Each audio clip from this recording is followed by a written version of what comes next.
Halo semuanya, masih di Course Founder Plus Academy. Di segmen kali ini kita akan masuk untuk eksplorasi setiap channel-channel marketing yang ada, mulai dari channel targeting blog. Jadi targeting blog ini adalah teknik di mana kita memanfaatkan kerjasama dengan para pemilik blog yang ramai didatangi blognya oleh segmen market kita. Ketika kita menyasar target market, yaitu orang-orang yang suka tentang dunia keuangan, mungkin partner kerjasama kita adalah blogger-blogger yang khusus membahas tentang industri keuangan. Jadi kita minta tolong sama mereka untuk mengulas produk atau jasa kita, baik free ataupun berbayar. Caranya gimana?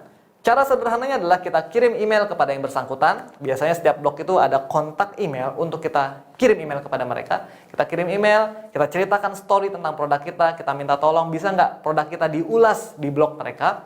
Kita bisa tawarkan insentif, baik insentif berupa giveaway atau insentif berupa memang uang yang kita tawarkan sejumlah sekian, atau memang kalau misalnya mereka punya rate tertentu, kita bisa penuhi juga rate tersebut.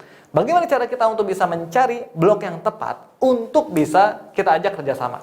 Kita perlu untuk bisa melihat di search engine, kita googling dengan kata kunci yang relevan sesuai dengan segmen market yang kita ingin tuju, dan lihat blog-blog mana yang masuk ke dalam halaman pertama pencarian di Google. Nah, itu adalah indikasi, itu adalah blog-blog yang cukup top di dalam segmen market kita.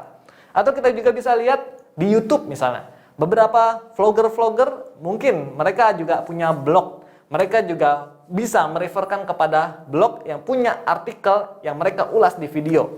Atau mereka mengulas sebuah topik yang memang lagi banyak viewersnya, dan kita jadikan topik tersebut sebagai kata kunci pencarian di Google untuk mencari blog yang juga mengulas topik yang memang lagi top tersebut.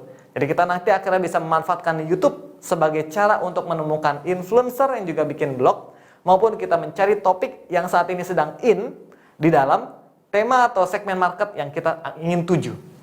Kemudian kita juga bisa mencari blog dari Twitter. Coba lihat mention dan link yang ada di Twitter yang disebarkan oleh para target market kita. Kalau ada cukup banyak target market kita yang secara konsisten mention atau mengirimkan link di sebuah blog, dari sebuah blog, maka itu adalah sebuah indikasi kalau misalnya blog tersebut adalah blog yang cukup tinggi trafficnya untuk calon target market kita.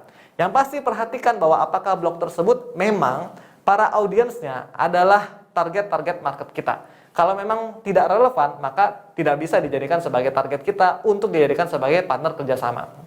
Nah, kita bisa belajar dari berbagai macam pengalaman-pengalaman para startup yang mempergunakan teknik ini. Ada sebuah perusahaan namanya Gray Dinar, perusahaan yang menjual dinar.